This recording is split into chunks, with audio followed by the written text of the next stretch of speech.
Madhavbaug, India का leading heart care non surgical multi disciplinary hospital and clinics, जिसने जानलेवा heart disease को बड़ी सफलता से मात दी है। यहाँ modern medical science, ancient Ayurvedic principles और रिसर्च बेस्ड एडवांस्ड आयुर्वेदा के ग्रेट कॉम्बिनेशन से हार्ट डिजीजेस को सक्सेसफुली ट्रीट किया जाता है। माधवबाग की बुनियाद रखी थी सुप्रसिद्ध वैद्य माधव साने ने। पिता के समृद्ध ज्ञान और अनुभव की गौरवशाली परंपरा को आगे बढ़ाया पुत्र डॉक्टर रोहित माधव साने ने।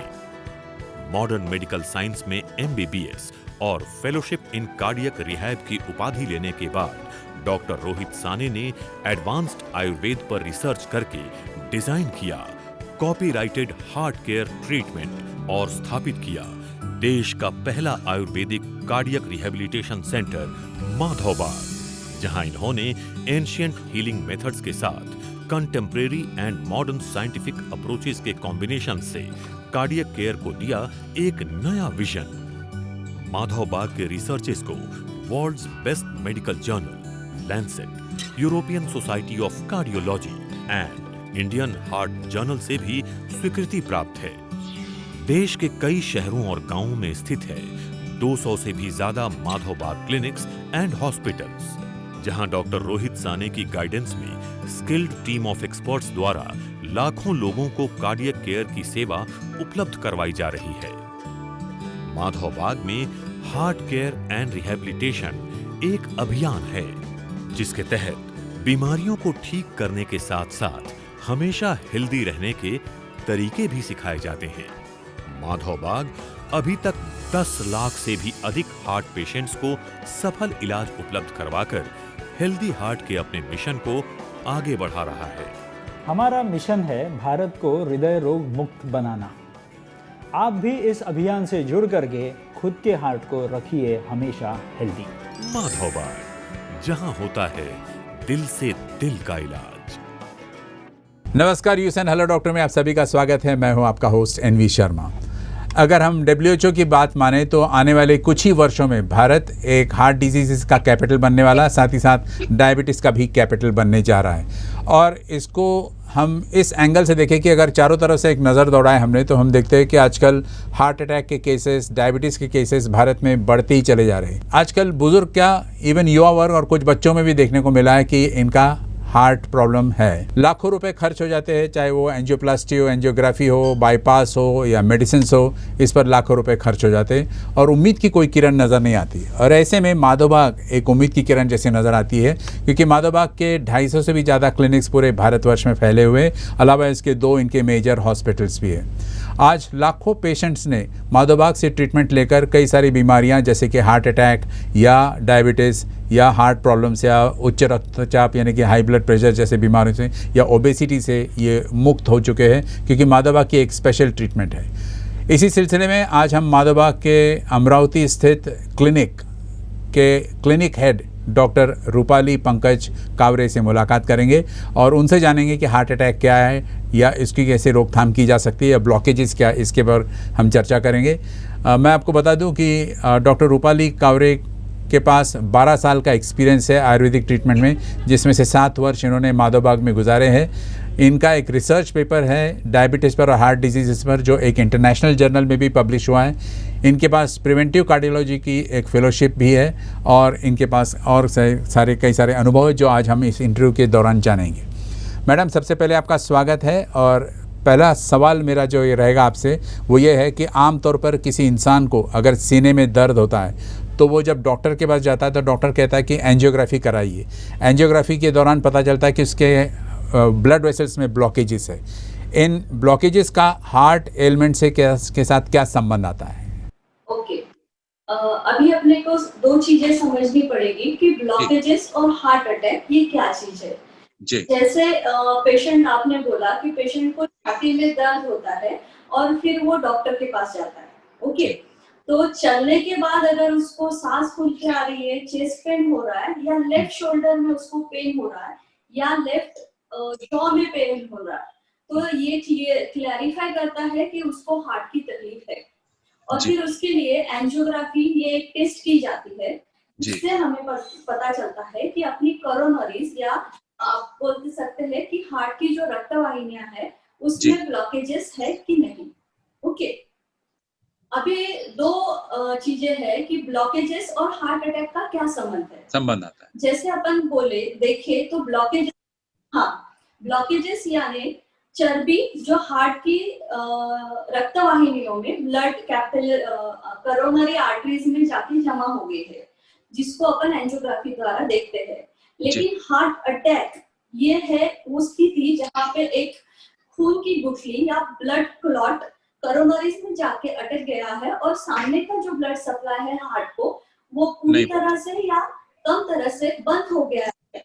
हाँ, तो उसके वजह से सामने वाली जो मांसपेशियां है हार्ट की उसको ब्लड सप्लाई नहीं हो रहा है और ये इमरजेंसी कंडीशन है। अभी देखेंगे कि ये दोनों में क्या संबंध है। ये थोड़ी तरह से अलग भी है क्योंकि यहाँ पे ब्लॉकेजेस में चर्बी यानी चर्बी की गुठली है, चर्बी जमा हो गई है और हार्ट अटैक में ब्लड क्लॉट जाके फंस गया है और जिसकी वजह से पेशेंट को एडमिट होना पड़ता है और जो काफी हद तक कभी जानलेवा भी हो सकता है। तो जैसे हम देखें आमतौर पर कि अगर रास्ते पे गड्ढे है, ओके, और गड्ढे है तो एक्सीडेंट होने के चांसेस ज्यादा है, तो हमें वो गड्ढों से बचते हुए या जब गड्ढा है तो सावधानी से जाना पड़ेगा, तो फिर एक्सीडेंट नहीं होगा। जैसे अपने हार्ट में हार्ट कोरोनरी आर्टरीज में ब्लॉकेजेस है, लेकिन अगर उसकी ठीक तरह से अपन उसको जो रिस्क फैक्टर है जैसे ब्लड प्रेशर है, डायबिटीज है, डिसलिपिडीमिया, ओबेसिटी, इन सब चीजों को प्रॉपरली मैनेज करते हैं तो हार्ट अटैक आने के चांसेस कम हो जाते हैं। ओके, और ये जो ब्लॉकेजेस है उनको उनकी अगर जैसे कहे कि उनको रिवर्स कर दिया जाए तो हार्ट अटैक के चांसेस बहुत ज्यादा कम हो सकते हैं। जी जी, तो इस तरह से ये दोनों एक में को मेल खाते हैं, लेकिन blockages is one of the risk factor for heart attack. जी जी। मैडम, जैसे आपकी बातों से ये पता चलता है कि ब्लॉकेज बड़ा हार्मफुल है शरीर के लिए और ख़ासकर हार्ट के लिए, तो क्या ये ब्लॉकेज को हटाया जा सकता है? नंबर 1 ये सवाल है। और माधवबाग के पास ऐसे कोई एविडेंस है कि बिना सर्जरी के ब्लॉकेजेस को हटाकर पेशेंट को नॉर्मल पे लाया गया है? बिल्कुल, अभी एक दो चीज़ें हम ब्लॉकेजेस के बारे में समझ लेंगे कि ब्लॉकेज की तकलीफ क्या होती है, क्या उसमें होता है। जैसे समझ लीजिए कि अभी आप बैठे हुए हैं और आपके ब्लड हार्ट को काम करने के लिए उसको खुद को ब्लड सप्लाई चाहिए 250 ml, और जब आप चलते हैं, आप कोई एक्सरसाइज करते हैं तो आपके हार्ट को ज्यादा काम करना पड़ता है और उसको ब्लड सप्लाई चाहिए 750 ml। अभी अगर आपके कोरोनरीज में अगर कहीं तो भी ब्लॉक हो गया है तो सामने जाने वाला जो ब्लड का सप्लाई होगा वो कम हो जाएगा, जो डिमांड है वो फुलफिल नहीं होती है और इसलिए पेशेंट को चेस्ट पेन होता है और इसे कहते हैं इस्चेमिया। ओके, तो IHD इस्चेमिक हार्ट डिसीज, और ये थोड़ा सा हार्ट अटैक से डिफरेंट हो जाता है, लेकिन अगर इसकी प्रॉपर तरीके से आप ट्रीटमेंट ना करें तो फिर हार्ट अटैक आने के चांसेस बढ़ जाते हैं। तो माधवबाग में ये जो ब्लॉकेजेस है इस पर हम बिना शस्त्रक्रिया ट्रीटमेंट करते हैं। ऐसे लाखों रुग्णों पे हमने ये ट्रीटमेंट की है और इसकी अपन क्या बोलते हैं, उसको सिद्ध किया है रिसर्च बेस पे, क्योंकि माधवबाग आयुर्वेद पर ट्रीटमेंट, आयुर्वेद द्वारा हृदय रोग पे ट्रीटमेंट करता है और वो बिना शस्त्रक्रिया। और इसके लिए और मेन माधवबाग की खासियत है कि अपन इसको एविडेंस बेस देखते हैं। एविडेंस बेस यानी हमारे पहले के रिपोर्ट किए थे और ट्रीटमेंट के बाद ये रिपोर्ट हो गए, और इसको अपन ने कार्डियोलॉजी के जो डायग्नोस्टिक इंटरनेशनल जर्नल है उसमें भी प्रेजेंट किया है कि हमने किस तरीके से ब्लॉकेजेस को कम किया है। अभी ब्लॉकेजेस को माधवबाग में किस तरीके से कम होते हैं वो मैं आपको बताती हूँ। ओके, तो जैसे पहले अपन जो पेशेंट एंजियोग्राफी का रिपोर्ट लेके आता है उसमें 2 नलियों में या 3 नलियों में या मल्टीपल ब्लॉक होते हैं, तो वो ब्लॉक को अपन सभी डायमेंशन से गिन लेते हैं। उसकी एक टेस्ट की जाती है जिसको बोलते हैं कॉन्ट्रास्ट सीटी एंजियो। ओके, ये टेस्ट होने के बाद अपन अपनी ट्रीटमेंट स्टार्ट कर देते हैं पंचकर्म, जहाँ पे 4 प्रकार के ट्रीटमेंट होते हैं। एक सेंट्रीपिटल ओलिएशन, थर्मल वासोडाइलेशन और फिर अपन पर रेक्टल ड्रग एडमिनिस्ट्रेशन, यानी जो हम आगे विस्तार से बताएंगे। इस तरह से अपन पंचकर्म स्टार्ट कर देते हैं पेशेंट का। फिर उसको हाई ओरैक वैल्यू वाला डाइट देते हैं कि जो ब्लॉकेजेस को कम करेगा। एट द सेम टाइम उसको किस तरह से एक्सरसाइज करके अपने हार्ट के पेशियों को ताकतवर बनाना है, ये सब ट्रेनिंग हम देते हैं पेशेंट को। और सबसे बड़ी बात कि जो जिस वजह से, जैसे आपने बोला और WHO ने भी जो गाइडलाइन भेजी है कि हार्ट डिसीज का माहिर घर ये अपना इंडिया होते जा रहा है। ओके, तो इस चीज को ध्यान में रखते हुए कि ये क्यों हो रहा है, क्योंकि जो भागदौड़ भरी जिंदगी हो गई है सबकी, सर्वाइवल ये इश्यू आ रहा है, स्ट्रेस बहुत ज्यादा बढ़ रहा है। और अभी तो कोरोना की पैंडेमिक में सभी बहुत ज्यादा तनावग्रस्त है। तो stress is one of the major factor for heart disease की जो आपके ब्लड प्रेशर को बढ़ाएगा। और ब्लड प्रेशर, बढ़ा हुआ ब्लड प्रेशर रक्तवाहिनी का जो इंटरनल स्तर होता है जिसको हम बोलते हैं एंडोथेलियम, उसको डैमेज करेगा और फिर खून की गुठली होने के चांसेस बढ़ जाते हैं। और अगर ये बार बार होते गया तो वहां पे एक एलडीएल कोलेस्ट्रॉल जाके जमा होते जाएगा और वो ब्लॉकेजेस को बनाते जाएगा। इस तरह से ये ब्लॉकेजेस बनना ये एक दिन में तैयार हुई वाले प्रोसेस नहीं है।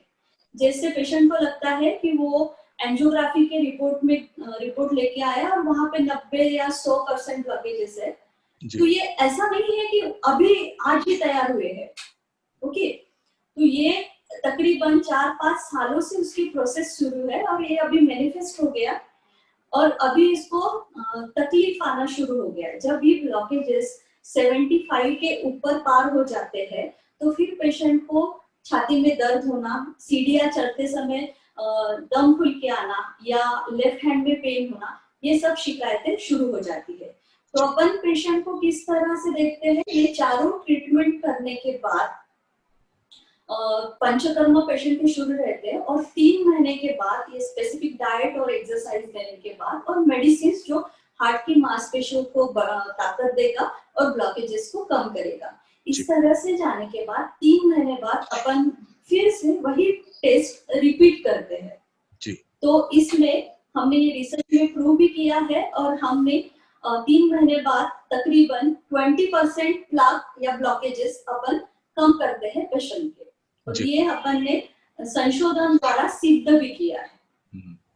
हाँ, मैं ये सवाल जानना चाहता था आपसे, एक उत्तर जानना चाहता था कि जैसे आमतौर पे आपने जैसे कहा कि stress is one of the reasons जिसके कारण ब्लॉकेजेस डेवलप हो सकते हैं। और फिर स्ट्रेस तो आजकल स्कूल के बच्चे में भी देखा गया कि उसके जो एजुकेशन सिस्टम कहिए या फिर बाद में उसके जो एक्टिविटीज़ है उसके कारण या नौजवानों के लाइफस्टाइल में या बुज़ुर्गों के लाइफस्टाइल में ये स्ट्रेस नाम की चीज़ को कम करना ज़रूरी है।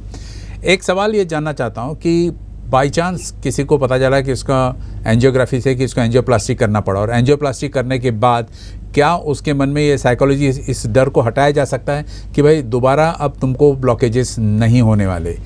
ऐसा कोई एक चांसेस है कि उसको ब्लॉकेजेस दोबारा न हो, इसके लिए कुछ कर सकते हैं हम? हाँ, डेफिनेटली इसके लिए बहुत सारा हम कर सकते हैं। देखिए, एक बार जैसे आपने बोला कि स्ट्रेस है, उसका लाइफस्टाइल प्रॉपर नहीं है, उसका डाइट कंट्रोल नहीं है, उसको एक्सरसाइज नहीं कर रहा है, तो ये चीजों के वजह से, लाइफस्टाइल की वजह से उसके हार्ट में ब्लॉकेजेस हो गए। उसने एंजियोप्लास्टी या सर्जरी कुछ तो भी कराई, लेकिन इसकी कोई गारंटी नहीं है कि आपको फिर से वो चीजें नहीं होंगी। इसके लिए आपको आपके हार्ट की जो ताकत कम हुई है उसको बढ़ा के लेना, आपका जो लाइफस्टाइल हैम्पर है उसको प्रॉपर जगह पे लाना और मेडिसिन और इसके द्वारा अपन पूरी तरह से इससे फिर बाहर आ सकते हैं। और हम यहाँ पे एक टेस्ट करते हैं जिसको बोलते हैं स्ट्रेस टेस्ट, जिसपे हम पेशेंट का VO2 मैक्स देखते हैं। VO2 मैक्स यानी सर आपके हार्ट को ड्यूरिंग एक्सरसाइज कितना ऑक्सीजन मिल रहा है उसे बोलते हैं VO2 max।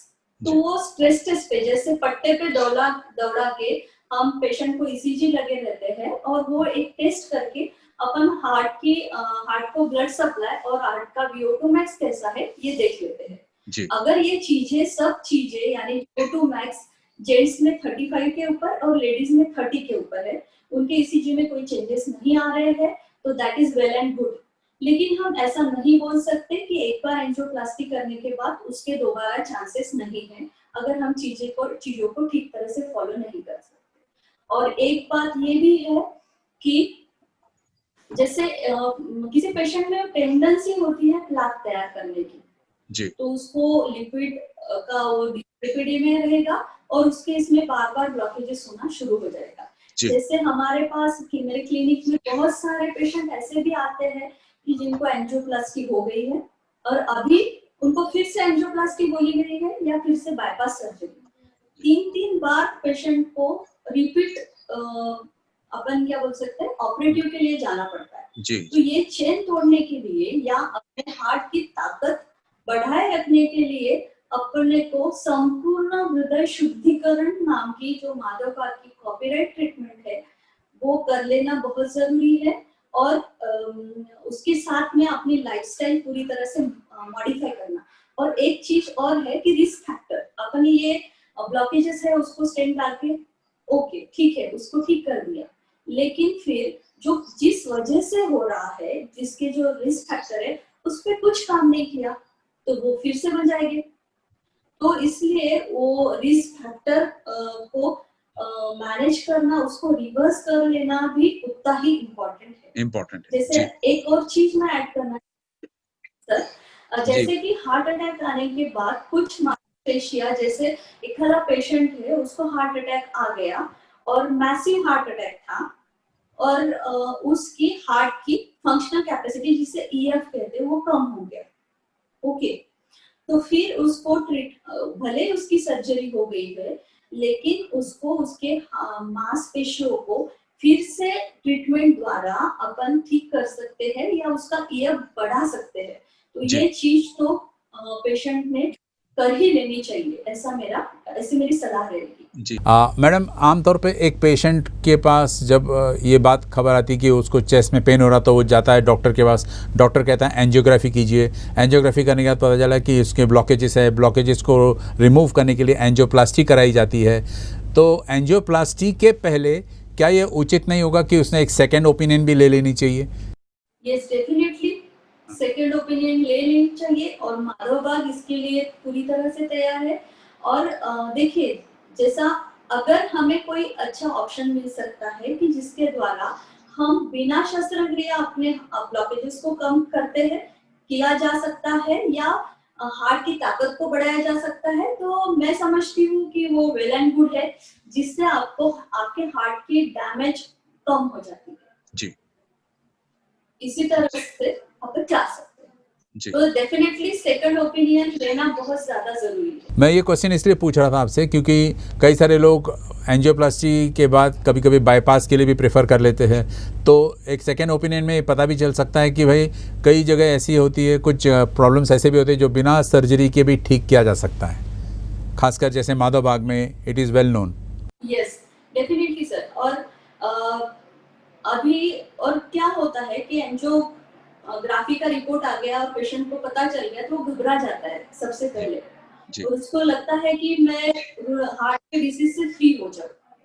तो थोड़ा सा पेशेंस रखिए, एक सेकंड ओपिनियन ले लीजिए और देखिए कि क्या बिना शस्त्रक्रिया भी आपके ब्लॉकेजेस कम हो सकते हैं और ये पूरी तरह से कम हो सकते हैं। तो इसके लिए तो हम है, तो इस तरह से अपन ब्लॉकेजेस को कम कर सकते हैं जी। मैडम आजकल देखा गया कि 40 या 50 साल के उम्र में भी हार्ट के प्रॉब्लम्स से ग्रसित पाए जाते हैं पेशेंट्स, और नॉट ओनली दैट कि ब्लॉकेजेस का एक मेन रीज़न है उसका।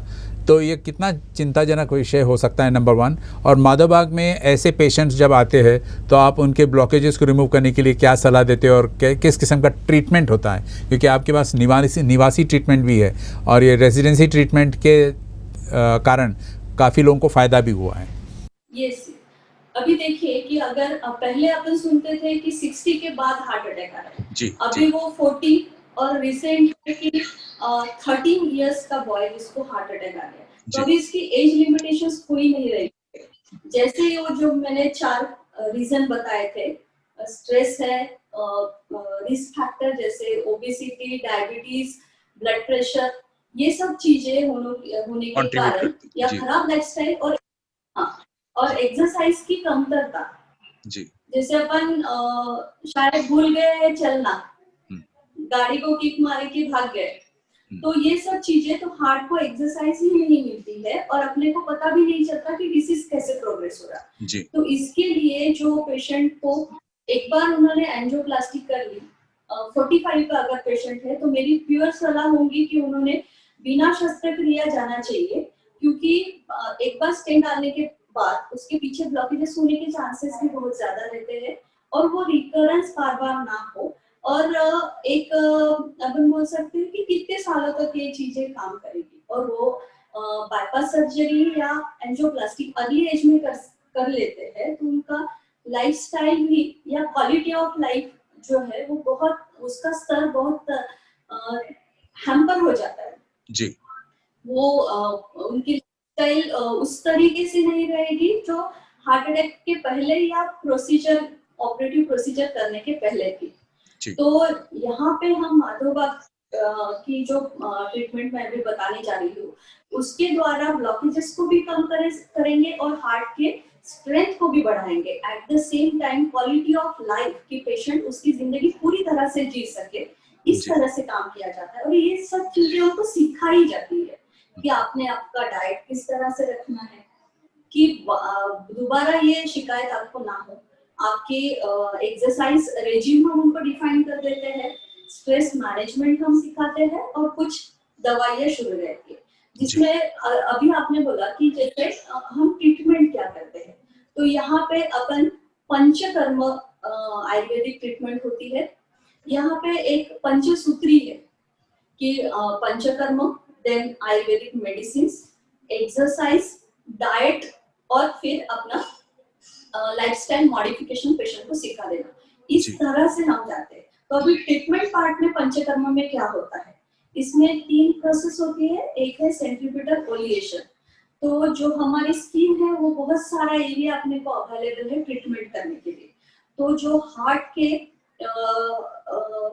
पेशी तक अपने को जो मेडिसिन पहुंचानी है वो मसाज की जाती है, और यहाँ पे एक स्पेसिफिक तरह की मसाज की जाती है कि जिसके द्वारा हृदय तक रक्त पहुंचाया जाए। वो स्ट्रोक इस तरह से दिए जाते हैं जिसके वजह से हार्ट को ब्लड सप्लाई हार्ट का बढ़ जाता है और उसका जो पेरिफेरल रेजिस्टेंस है वो कम हो जाता है।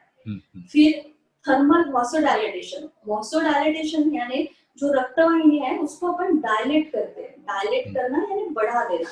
तो जो रक्त की कमी हो रही है कॉन्ट्रैक्शन के कारण यानी कम होने के कारण, तो वो चीजें दूर हो जाती है, जैसे डायलेटेशन हो जाता है रक्तवाहिनियों का। और जो अतिरिक्त चर्बी है वो स्वेट द्वारा निकाली जाती है, पसीने द्वारा वो सब निकल के आएगा। थर्मल वासोडायलेटेशन में वो सीक्रेट हो जाएंगे, वो जो टॉक्सिन्स है और वो शरीर से बाहर निकल जाएंगे। तो इसकी वजह से पेशेंट के बहुत सारे पेशेंट रहते हैं कि जिनके पैरों में सूजन आ गई है, वेट बढ़ गया है, ब्लड प्रेशर बढ़ गया है, तो ये सब चीजें वो ट्रीटमेंट के द्वारा ठीक होना शुरू हो जाती है। और सबसे मेन जो अपना रिसर्च प्रोडक्ट है वो है बस्ती पर रेक्टल ड्रग एडमिनिस्ट्रेशन, जिसके द्वारा हम रक्तवाहिनी का अंदर का स्तर जिसे एंडोथेलियम बोलते हैं वो एक चीज सिक्रेट करेगा जिसको बोलते हैं NO, नाइट्रिक ऑक्साइड, कि जो क्या करेगा आपकी रक्तवाहिनी को डायलेट करेगा। जैसे आपने सुना होगा कि सॉर्बिट्रेट गोली लेते हैं तो वो क्या करती है कि वो NO सिक्रेट करके डायलेटेशन को बढ़ा देती है। लेकिन ये बार बार लेना भी ठीक नहीं है, लेकिन अपनी रक्तवाहिनियों को खुद की टेंडेंसी रहती है जैसे वो कॉन्स्ट्रिक्ट हो और डायलेट हो।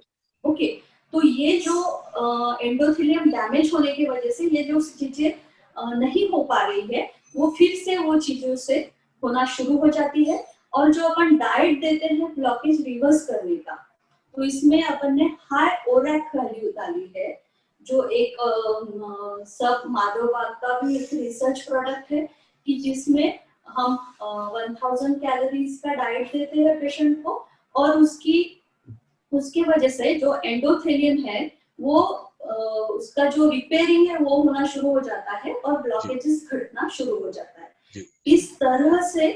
और फिर कैसा होता है सर कि देखिए अपन अभी आप है या कोई पेशेंट है जिसे 2 या 3 मिनट चलने के बाद इसके ईसीजी में चेंजेस आ रहे हैं, या कोई हम बोल सकते हैं कि सांस फूल के आ रही है या चेस्ट पेन हो रहा है, ओके।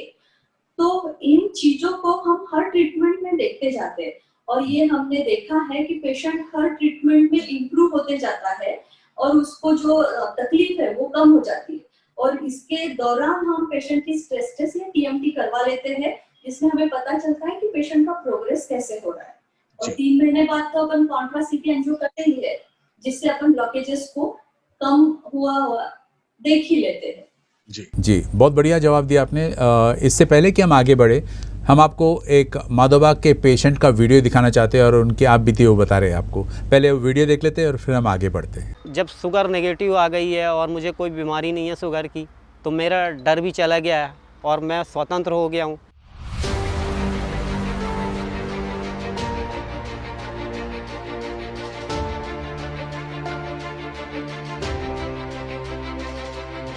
माधवबाग का जॉइन करने के बाद ऐसा लगता है कि एक जीवन में नया संचार करा है, इनने हमें नई राह दिखाई है, हम अब अच्छे से जीना सीख गए हैं। और मैं बहुत खुश नसीब समझती हूँ कि अच्छे लोग मिले मुझे और उन्होंने मुझे क्योर किया।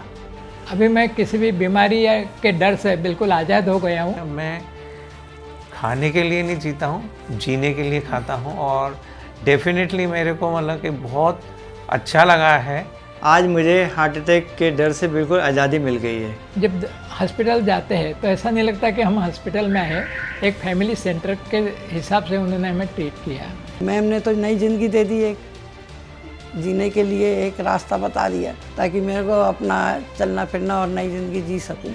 अगर उन काले बादलों से अगर निकल कर आप खुले आसमान की तरफ देख सकें और अपने आप को उस बीमारी से आज़ाद महसूस कर सकें, तो वो एक बहुत ही अलग ख्याल होगा। और इस ख्याल के साथ में मैं आने वाले स्वतंत्रता दिवस आज़ादी पर्व की भी मैं आप सबको शुभकामनाएं देता हूँ।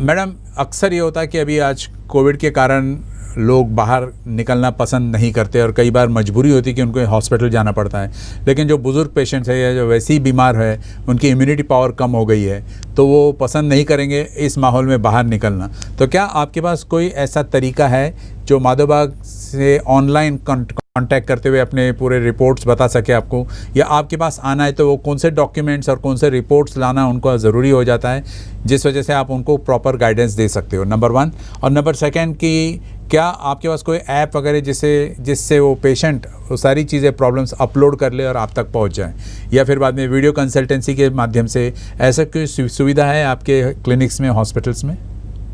यस डेफिनेटली सर, हमने इस चीज़ों को पहले से ही शुरू कर दिया था, वीडियो कंसल्टेशन। जैसे देखिए मैं बताती हूँ आपको कि जैसे हम डायबिटीज रिवर्स करते हैं, हार्ट डिसीज रिवर्स करते हैं, तो उन पेशेंट का मॉनिटरिंग हमें बहुत ज्यादा जरूरी रहता है।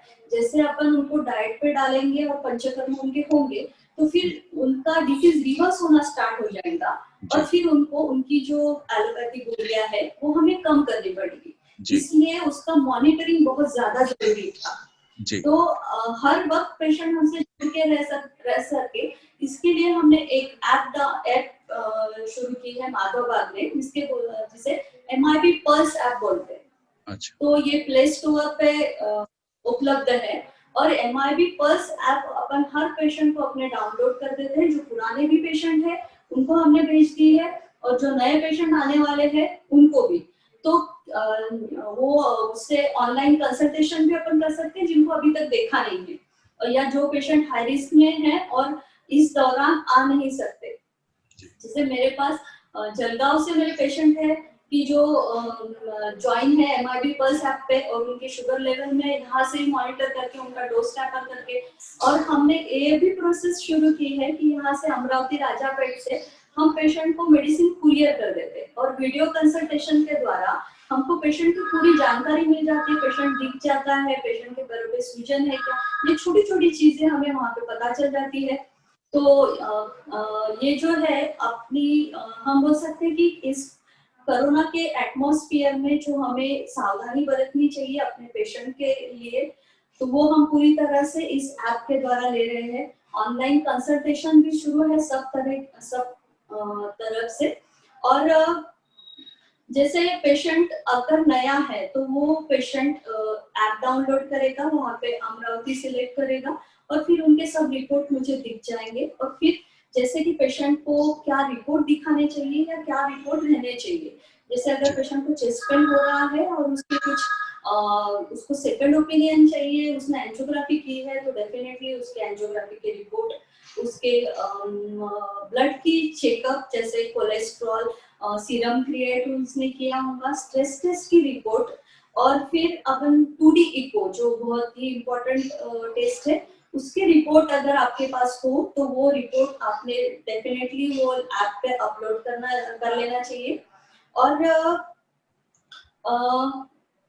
ये ऐप द्वारा हम पेशेंट की सुरक्षा भी मुआयजा करते हैं डेफिनेटली कि जो पेशेंट कोरोना के लिए कौन से पेशेंट हाई रिस्क पे है, तो वो सभी ये पेशेंट, क्योंकि उनमें कोरोना क्या कर रहा है कि एक क्लॉट जिसमें ब्लड ज्यादा गाढ़ा हो रहा है, क्लॉट की टेंडेंसी बढ़ रही है।